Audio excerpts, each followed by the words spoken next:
everyone. So we are group number 5. So we are discussing chapter 4, lesson 1. Dispute issues and incident management. So the topic, introduction to fabric critical incident management. Next. Role of thirds. Introduction.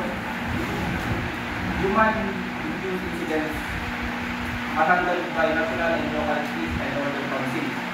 Kapag yung mga example, yung mga stage taking, mga robbery, is yung mga handle or take charge is yung national and local police and order council. Kapag national disaster naman, yung mga bagyo, bindol, o yung mga typhoon, this may take charge is NDRMC or National and Local Disaster Reduction and Management Council. Next, lower level National and Local System or the Council and NDRMC municipal or national counterparts in proceedings. The PNP must form Critical Incident Management Committee to support both councils. The Crisis Management Committee or CNC creates crisis procedures and coordinates government, military, police, and public efforts. Ang trabaho naman ng CNC is kailangan may action o kaya mga gagawin procedures upang tulong ang mga government, military, police, and public efforts. The CNC's action must follow the policies of the peace and order councils. Kasi ang peace order and councils is sila is nasa taas. Kaya kailangan sundin na CNC. The national board led by Secretary of Interior and Local Government, Secretaries, National Security Strategies, and coordinates peace and order efforts. The incident command system as the model for organizing and managing responses to critical incidents. Ang trabaho naman ng ICS is sila yung gumagawa ng mga planning procedures na upang sabihin sa mga Philippine National Police kung anong gagawin nila, ang mga gagawin nilang solusyon upang magawa ng solusyon ng mga police. Next. Understand the rules of NO and DRC in managing human issues and natural disasters. Discuss na lang nila yung mga yan. Identify the responsibilities of critical incident management committee. Ang trabaho naman ng sa critical incident management committee is separate sila sa natural disaster o kaya sa human-made disaster. Kapag sa human disaster, ang in-charge ng sinabi pa nila is ang critical incident management committee. Explain the functions of crisis management committee and other related bodies such as critical incident management task group and disaster incident management task group. Ang CMPD is nakapokus lang sa mga human disease, mga hostage, mga ganun, and DNPD sa mga natural disasters.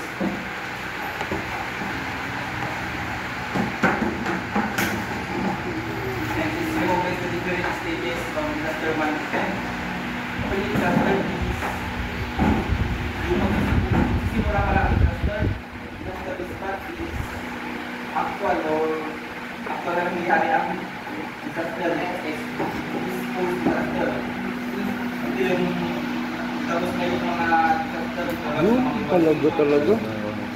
next is between human induced and natural causes and understand ang prevention and identify the alert levels. Human induced critical incident. May apat na level ang alerting level during human induced critical incident.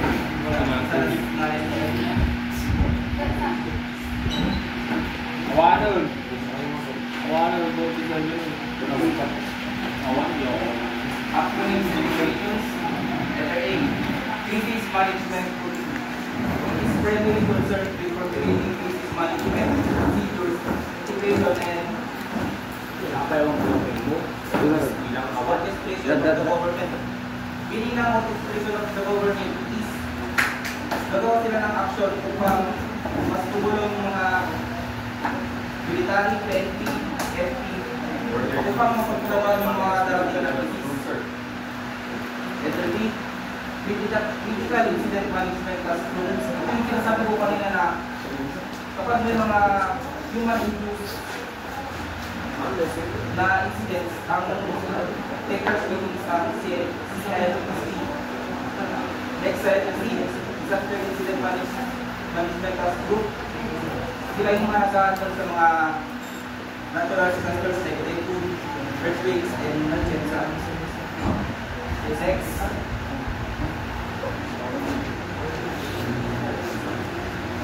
Next is the Executive Committee, National Security Council, or the National Crisis Management Committee.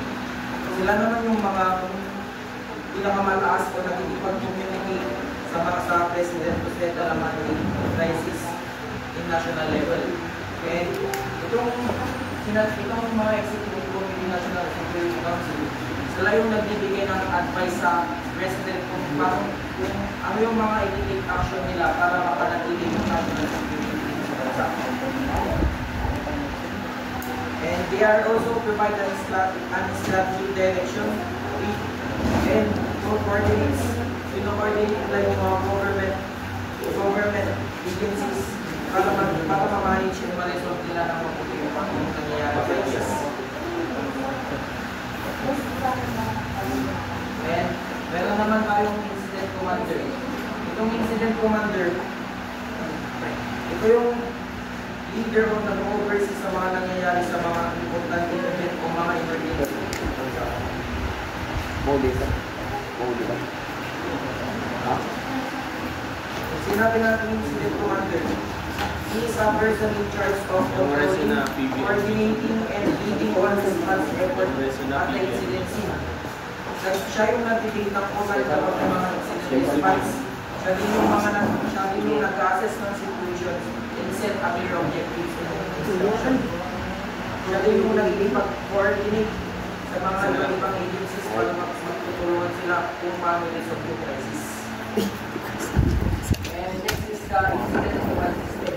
Pag sinabi natin incident command system, ito yung i-interconnect niya yung mga agencies na involved sa mga disaster risk reduction. For example, yung mga agency ng mga PNP, mga EPRM, siguro pag may mga cases, ito yung incident command system, siya yung parang nagsisipin communication ng mga agencies para makapag-communicate sila and makagawa sila ng mga solutions to solve the crisis. And also, itong incident command system, ensure yung chain of command and efficient communication and effective coordination of responding agencies. Next is the Interagency Task Force for the Management of Emergency and Fixed Diseases. Yung trabaho naman yung of the word infectious disease. Ito yung mga special organization na nagmamanage about sa mga mapinsalang sakit na kumakalat dito sa bansa. Mga sakit na kumakalat na they are the specialized group to undertake. For example, ngayon yung mga is yung sa bagyo yung MPAX. Sila yung mga nagiging ng guidelines para paano natin iwasan ng maawa ng MPAX.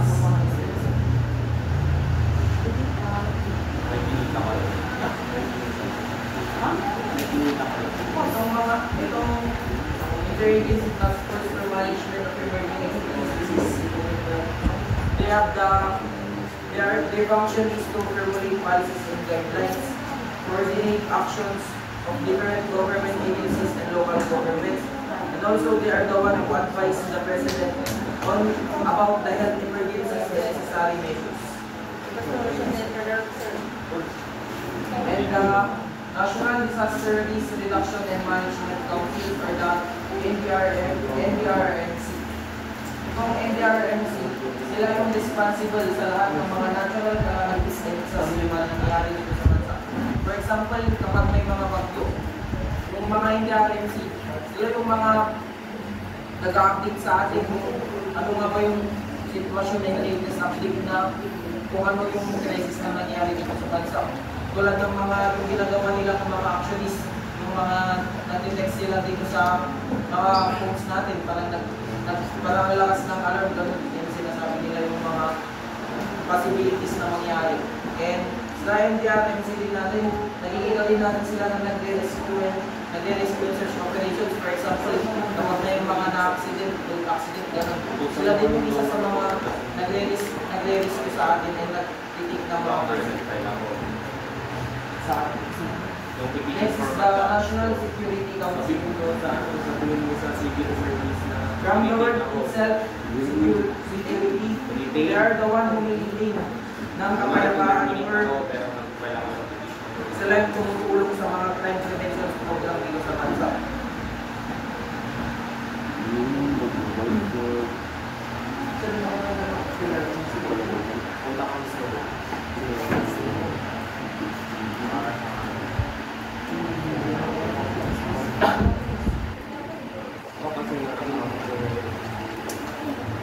Yung Crime Prevention Council, sila yung mga nag-receive, nag-verify and nag-relay ng information about the incidents or emergencies na nangyayari.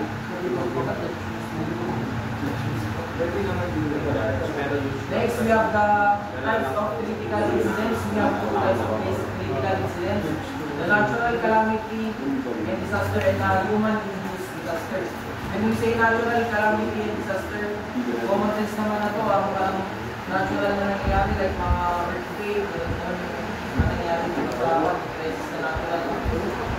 And sabi dito, in the event of natural calamity and disaster, the PNP shall act as the first responder in the affected area to provide area security and support in the conduct of search, rescue, and retrieval operations spearheaded by the area's PRFC. Kapag may mga natural calamity na nangyayari dito sa bansa, for example, yung may nag-earthquake, yung mga PNP, sila dapat yung mga unang pumunta sa atin para i-search and rescue tayo. Para kung baga magsasagawa sila ng search and rescue operations kung may mga nagtatapunan pa. And next is the human-induced incidents. Dito sa human-induced incidents naman, ito yung mga man-made, for example, yung mga terrorists, mga hostage stealing, gano'n. And sabi dito sa human-induced incidents, may two types. May mga incident na kailangan ng involvement ng Crisis Management Committee, and meron din naman incident na hindi na kailangan ng Crisis Management Committee.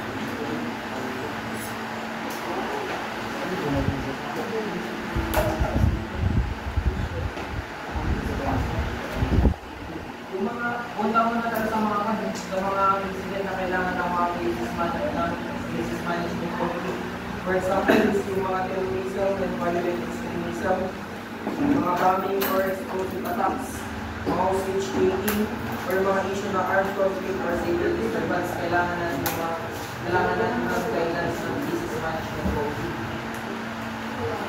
Pag sinabi kasi natin yung Crisis Management Committee, sila yung high-level government body na nakikipag-coordinate sa mga national municipalities through the major emergencies, especially the human use.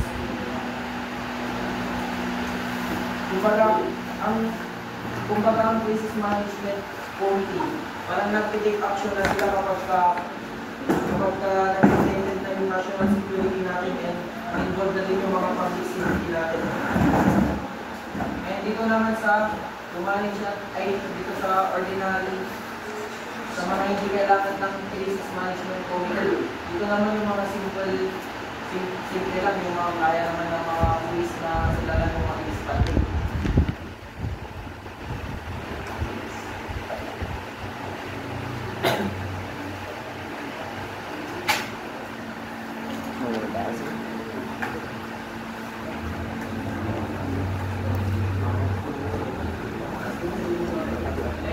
Stages in disaster management. Una is risk mapping and identification Identification of disaster prone areas. Siyempre, dito sa risk mapping and identification of disaster prone areas, kailangan muna natin alamin kung ano nga ba yung estado ng lugar na yun para siyempre makapag-prepare tayo kung ano nga ba yung mga risk na pwede mangyari. Next is the identification of safety methods, evacuation rules, and evacuation centers. Kailangan sa isang area, may mga exact na evacuation centers talaga tayo para nang sa ganun dito magkaroon ng crisis or calamity, may mga pag-evacuate ng mga tao para nang sa ganun ay maging safe sila. Next is the disaster response drill, simulation exercise and training for flood, earthquake management. Ngayon tulad na natin dito sa school, nagkakantak naman tayo ng mga exercise and training like yung mga earthquake drill para syempre hindi naman natin nasilit yung mga natural calamities na yun like earthquake, kaya mas magandang may training and may knowledge tayo para malagpasan natin yung mga ganitong mga incident. Next is meeting of regular task groups and sub-task groups together with the respective levels of national service, reduction in management of risk. Dito naman sa number 4 natin lang dito na yung mga agencies natin is kailangan talaga nilang mag-participate together para sa natin is makapag-plan sila ng maayos. And next is the capability audit, manpower, machines, material, money, and methods. Kailangan dito sa capability audit, dapat ready yung mga resources like yung mga machines, materials, money, and methods. Saka siyempre yung manpower natin, yung mga authority natin, kailangan may proper training sila para siyempre may ligtas nila yung mga tao from the crisis. Siyempre yung mga machines, materials, yung mga tulad ng pag may bagyo. Ang uso dito sa atin yung flood. Kailangan natin ng mga equipments like yung mga speedboat, life vest, ganun po like. And also money and methods. Money, gagamitin naman natin dito sa mga ayuda, ganun. Next is the awareness campaign to PRIMP and community mobilization activities such as but are not limited to sewage cleanup, declogging or water analysis, stores, and cleaning and unauthorized structure in disaster prone areas. This fact, awareness campaign naman, yung mga community natin, nagsasagawa sila ng mga seminars, sa mga barangay, nagkakantak sila ng mga seminars para magkaroon naman yung mga tao ng learnings on kung paano nila ma-resolve yung crisis ng sila lang. Siyempre, kapag may mga dumating naman na crisis natin dito, hindi naman agad-agad na makaka-response sa mga authority natin. Kailangan tayo mga tao, may knowledge tayo para may ligtas muna natin na una yung mga sarili natin. Baka naman pwede sa mga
Nagpapatid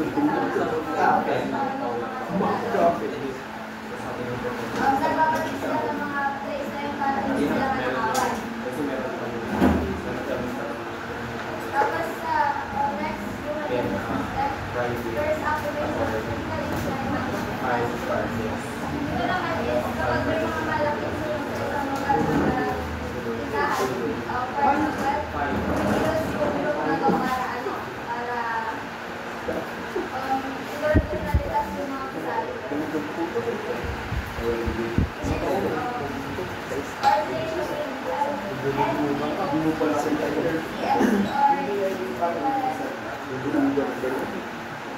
Support of stress response. Ito naman sa pag-process situation sa school na yung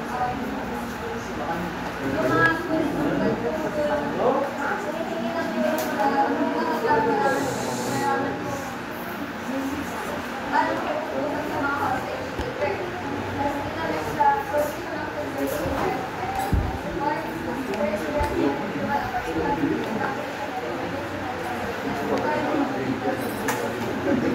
isa naman ay kapag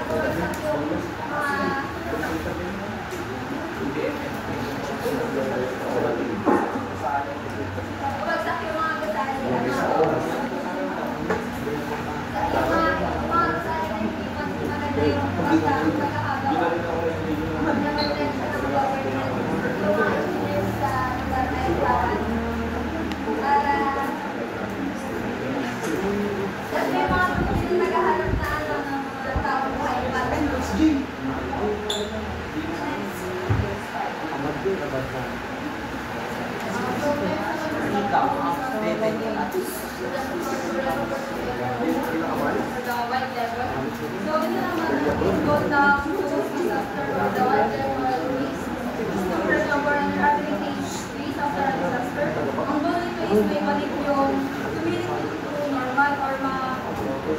ma-restore pa yung mga pwede pa ma-restore.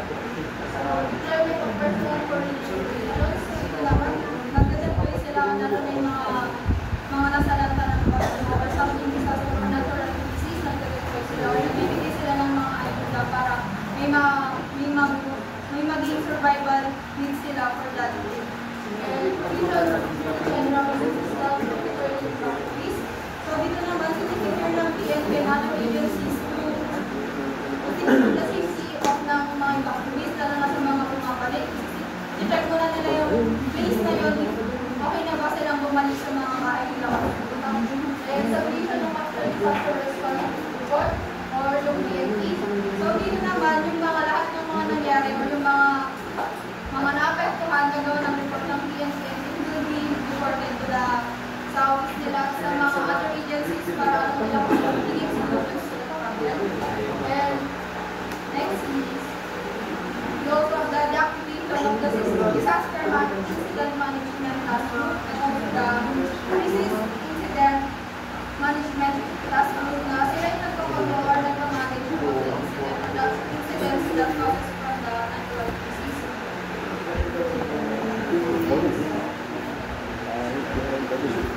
So example pala dito sa disaster stage is after typhoon na nangyari dito sa London, sa Bagong Negro, which yung mga lahat ng agencies, na-deploy sila lahat to the clearing operations, lalo yung mga punong na lupa and other mga coastal, like the coastal and other pang mga buildings na lupa and securing the safety of the evacuees and delivering relief goods, lalo na yung mga nasalanta na totally, which is yung mga umabot ng mga ilang weeks or umabot na din ng 1 month na sa evacuation. And it ensures the peace and helping the survivors to restoring their lives and other things. So we have the different other levels to evaluate the incident, which we have level 1, personal information to the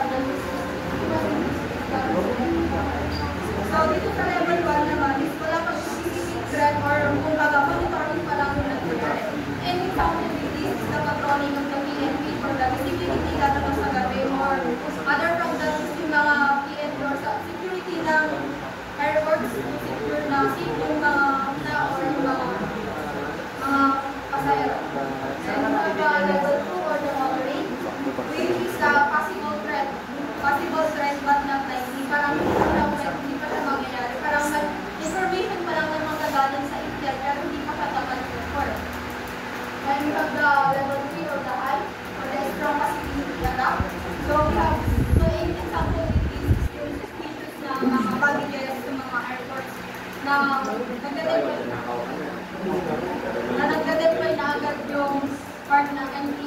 SWAT group to check that bag if may bomba ba or may other harmful para sa passage. At level for the human induced critical currency that has been created. So when we say human induced disease, ito yung mga hostility aids. Pag sinabi human induced disease, so gawa ng tao siya. So dito naman yung example ito is yung sa Davao City, yung bombing na naganap, which is yung PNP is immediately nanag-reach siya ng other level for nationwide kasi masyado nang worse yung nangyari sa Davao bombing na yun.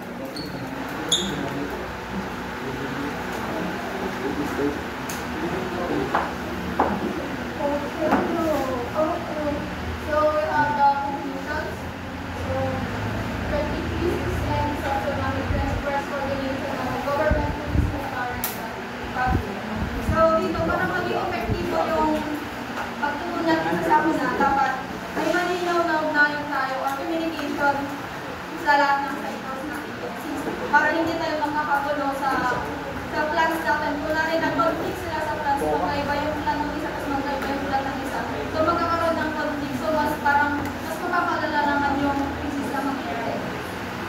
Example ito is yung Lindo, which is yung MMRC yung nag-lead for the rescue and evacuation when the EMP and other agencies to secure or help the security and the LGUs and the LGUs will handle the relief operations and evacuation centers of the citizens and the citizens will follow the protocol. So parang isa lang kung sinusunod lang. So we also the PNP please to fight for the role in ensuring peace, order, and public safety. So dito naman is yung PNP yung nagiging frontline for the safety of the people, whether natural disaster or the human incident, to manage the crowd control, rescue coordination, and peacekeeping. So the use of incident command system ensures organized and efficient response operations. So dito naman is yung we have the command or the incident commander, which is sa kanya nang gagaling yung command, malinaw, yung role ng bawat isa na may mga galing sa taas, pababa yung information para maging mas organized yung operation at sabay-sabay na nagagawa kahit magkakaiba yung places.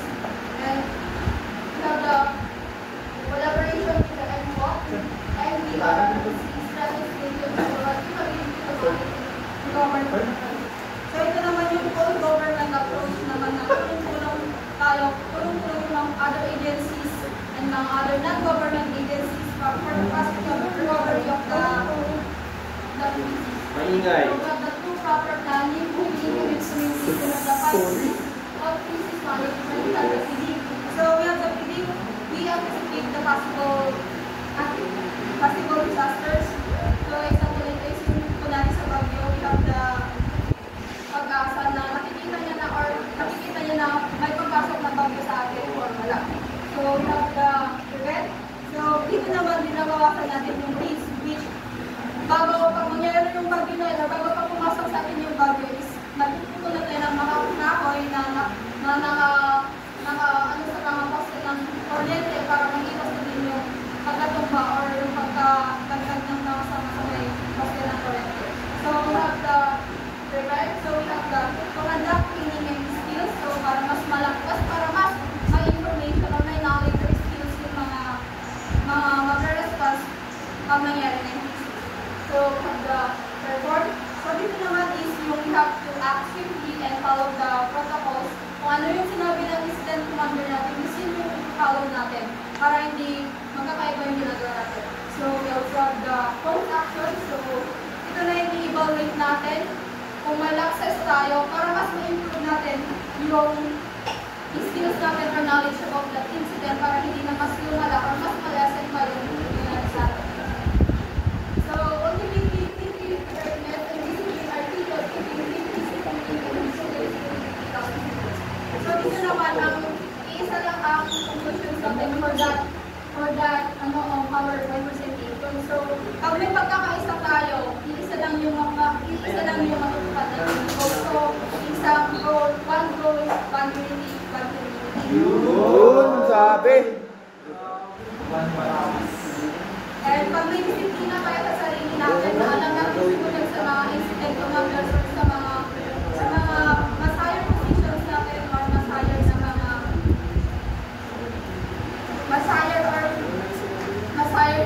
mas higher na mga ano natin na mga nagbibigay ng information. Dapat sila lang yung sinusunod natin. And cooperation, yun yung pinakamahalaga guys, cooperation ng bawat isa.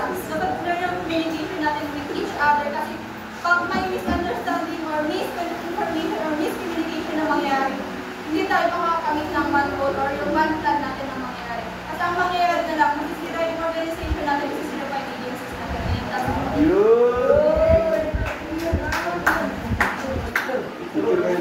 Picture. Group of concert.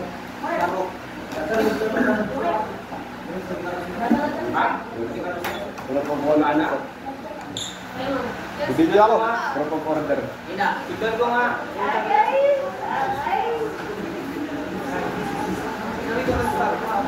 Ay, Spin na may tanong pala ako dyan sa resort. Ada, ha? Score na.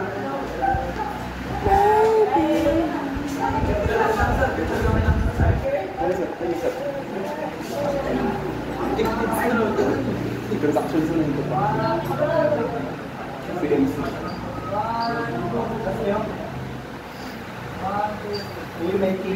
Ay, question ka na, wa? Spin na. Sino daw? How is CMC different from NDRRMC? Pero yung CMC, sila yung teacher sa mga procedure ako planning sa tapos sasabi yung NDRRMC na kung anong bagal. Sila na yung nagpaplano kung anong bagal. PDRRMC taga-execute. Tapos yung NDRRMC sila yung mag-response. Kaya may kawit. Index card mo ka na.